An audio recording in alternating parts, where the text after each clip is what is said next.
नमस्ते दोस्तों, आज हम चर्चा करेंगे वर्ग चिन्ह के बारे में, यानी कि स्क्वायर साइन के बारे में। तो दोस्तों, आज हम विस्तार से सभी पर्वत को मैंने लगभग सभी पर्वतों के बारे में, सभी रेखाओं, मुख्य रेखाओं के ऊपर हम चर्चा करेंगे और सभी वर्ग के बारे में हम चर्चा करेंगे कि कहाँ पर कैसा होता है। तो सबसे पहले हम हथेली में ले लेते हैं पर्वतों को। पर्वत स्टार्ट कर लेते हैं गुरु पर्वत से। ये हमारा गुरु पर्वत होता है, यानी कि इस उंगली के नीचे। यहाँ पर अगर किसी भी जातक का वर्ग का साइन यानी कि समकोण का साइन बनता है, स्क्वायर का बनता है, तो ऐसा जातक एक अच्छे लेवल का अधिकारी हो सकता है। साथ ही साथ में एक अच्छा प्रशासक हो सकता है, अच्छा टीचर हो सकता है। और ऐसे जातक के जीवन में मान सम्मान की जो कीर्ति होता है, नेम फेम होता है, वो बहुत ज़्यादा अच्छा होता है। बहुत सम्मान उसे लाइफ में मिलता है।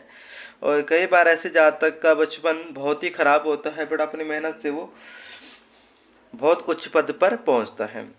अब जान लेते हैं हम गुरु के बाद शनि पर्वत के ऊपर। अगर शनि पर्वत पर किसी भी जातक का वर्ग और साइन, वर्ग का चिन्ह बनता हो, यानी कि स्क्वायर का साइन बनता हो, तो ऐसा जातक हर बार कहीं ना कहीं जीवन में तकलीफ तो बहुत होती है उसके, पर उसको क्या होता है कि ये मृत्यु का सामना नहीं करता है। मृत्यु के मुंह से हर बार उसे कहीं ना कहीं भगवान बचा लेता है। उसके जीवन में जितने भी कष्ट होते हैं और वो इस स्क्वायर की वजह से टल जाते हैं। तो उसकी जिंदगी में जितने भी विपदा आएगी वो इस स्क्वायर की वजह से टल जाती है। अब जान लेते हैं हम सूर्य उंगली के ऊपर। सूर्य उंगली के नीचे सूर्य पर्वत होता है। अब इसके बारे में जान, अगर किसी भी जातक के हाथ में सूर्य के नीचे वर्ग का चिन्ह होता है, तो जीवन में उसके मान सम्मान, धन, प्रतिष्ठा, कीर्ति हमेशा बनी रहती है। सभी कार्यों में उसकी प्रसिद्धि उसे मिलती है और उसका मान सम्मान दूर दूर तक फैला रहता है। तो ये बहुत ज़्यादा फायदेमंद होता है। अगर ये सूर्य रेखा पर भी ये बनी होती है तो उसको भी वही चीज़ें मिलती है। अगर स्पष्ट भी हो तो भी उसको इसी तरह की मान सम्मान या कीर्ति उसके जीवन में बनी रहती हैं। अब आ जाते हैं हम बुध पर्वत पर। बुध पर्वत पर अगर स्क्वायर का साइन बने तो ये जातक को थोड़ा सा क्या होता है, कई बार जेल का सामना वगैरह करना पड़ जाता है। तो पर हंसे जेल की यात्रा से कहीं ना कहीं जेल जाने से बच जाता है। कि कई बार ऐसे काम तो करेगा कि जिसकी वजह से उसको जेल जाना पड़ सकता है, पर उसे जेल जाने की यात्रा से बचाएगा, उसे जेल नहीं जाने पड़ेगा। पर संभावना बनी रहती है, पर इस चीज़ से वो कम हो जाती है। अब जान लेते हैं हम चंद्र पर्वत के ऊपर। चंद्र पर्वत ये हुआ हमारा, ये वाला जो क्षेत्र हमारा चंद्र पर्वत।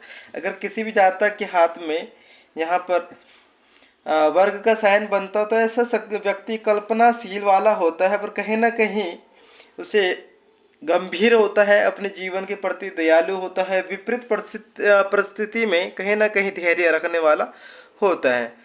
अब हम जान लेते हैं इसके बाद केतु पर्वत के ऊपर।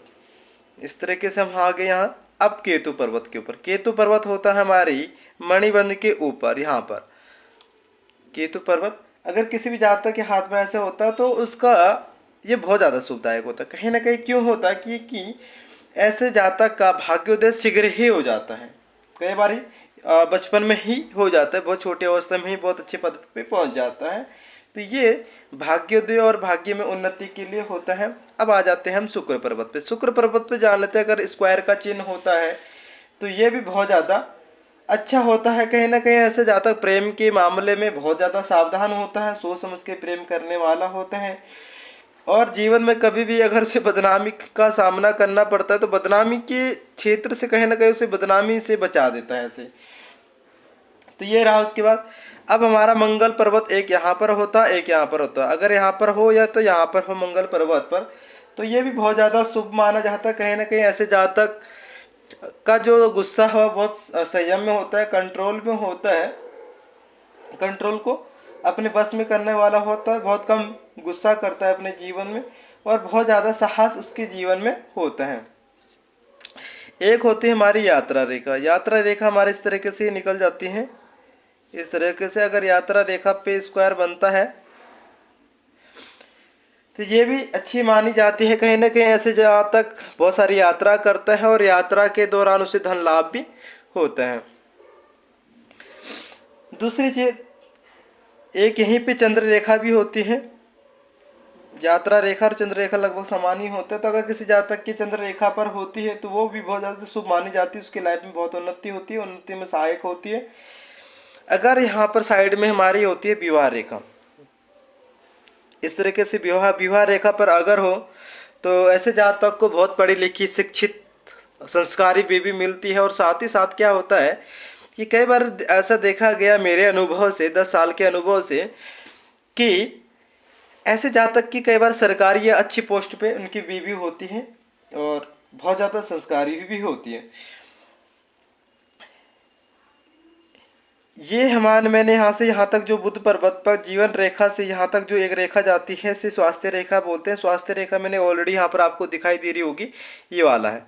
अगर यहाँ पे ये वाला यहाँ से यहाँ तक की रेखा जो होती है स्वास्थ्य रेखा के बीच में अगर स्क्वायर का साइन बने तो ऐसा जातक स्वास्थ्य की दृष्टि से काफ़ी उत्तम होता है।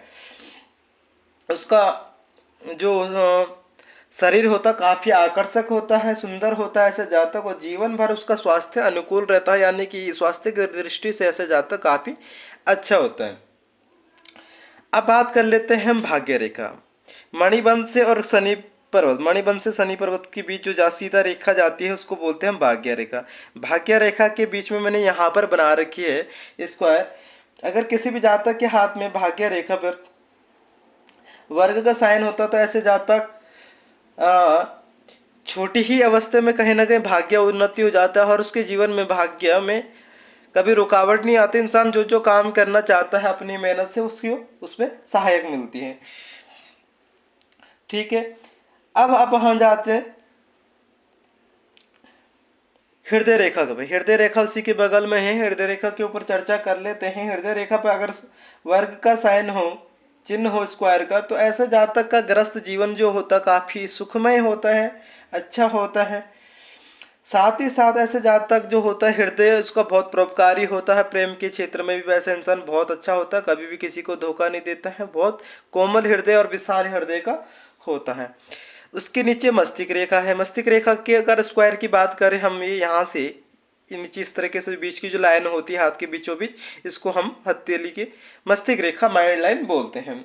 अगर किसी भी जातक के यहाँ पर स्क्वायर का साइन हो तो कहीं ना कहीं ऐसे जातक अपने अच्छे विचारों का होता है, स्वतंत्र विचारों का होता है, स्वतंत्र माइंड का साथ साथ संतुलित माइंड से होता है, बहुत सोच समझ कर कार्य करने वाला होता है और तीव्र मस्तिष्क का स्वामी भी माना जाता है। अगर इसी तरीके से पहले जो स्क्वायर जो अर्धचंद्रकार बनती है हमारे यहाँ से लेकर यहाँ तक, इसको हम बोलते हैं जीवन रेखा। अगर जीवन रेखा पर स्क्वायर का साइन हो तो वर्ग का साइन या समकोण भी बोलते हैं जिसे, इससे ये जीवन में दीर्घायु बनाता है। जीवन में जीवन में ऐसे जो जातक होते हैं स्वास्थ्य की दृष्टि से बहुत अच्छा माना जाता है इनका जीवन, और बहुत ज़्यादा सुखी माना जाता है। तो जीवन रेखा पे वर्ग का साइन भी बहुत अच्छा होता है। अब बात कर लेते हैं हम जो ये बीच में जीवन रेखा, मस्तिष्क रेखा और ये स्वास्थ्य रेखा और के बीच में जो एक साइन बनता है, इसको बोलते हैं हम, इस पर्वत को बोलते हैं हम राहु का क्षेत्र। राहु क्षेत्र पर अगर स्क्वायर का साइन हो तो ये भी बहुत ज़्यादा शुभ माना जाता है। ऐसे जाता थोड़ा सा क्या माना जाता है कि ये तो साधुवाद जीवन जीने वाला होता है, या तो कहीं ना कहीं ऐसे जातक कुछ टाइम बाद घर छोड़कर जंगल में अपना साधु की तरह, संतों की तरह जीवन व्यतीत करने वाला होता है, मोह माया से परे होता है। तो कुल मिला के बात करें अगर स्क्वायर साइन के बारे में, तो स्क्वायर साइन जातक के लिए बहुत ज़्यादा शुभदायक होता है। इंसानों को दुख, बीमारी, कष्ट इत्यादि सभी चीज़ों से बढ़ाता है और उसके जीवन में जो थोड़ा कमियां होती उन चीज़ों को बढ़ाता है, और यानी कि उसके भाग्य में उन्नति के लिए स्वास्थ्य की दृष्टि से, जीवन में सभी चीज़ों की दृष्टि से अनुकूल मानी जाती हैं। तो दोस्तों ये था स्क्वायर साइन के बारे में। तो बहुतों ने मेरे से कमेंट में पूछा था या पर्सनली पूछते हैं स्क्वायर साइन के बारे में, तो मैंने आज इसलिए सबको कवर करके बताया। तो दोस्तों आपको अगर हमारी दी गई जानकारी अच्छी लगती है तो चैनल को जरूर सब्सक्राइब कर लीजिएगा, बेल आइकन को दबाना ना भूलिएगा और शेयर जरूर कर लीजिएगा अपने दोस्तों जिनको जिससे हमारी दी गई जानकारी उनके लिए भी लाभदायक सिद्ध हो सके और ज़्यादा से ज़्यादा लोग हमसे जुड़ सकें और अपने जीवन के बारे में सही चीज़ें जान सकें। धन्यवाद।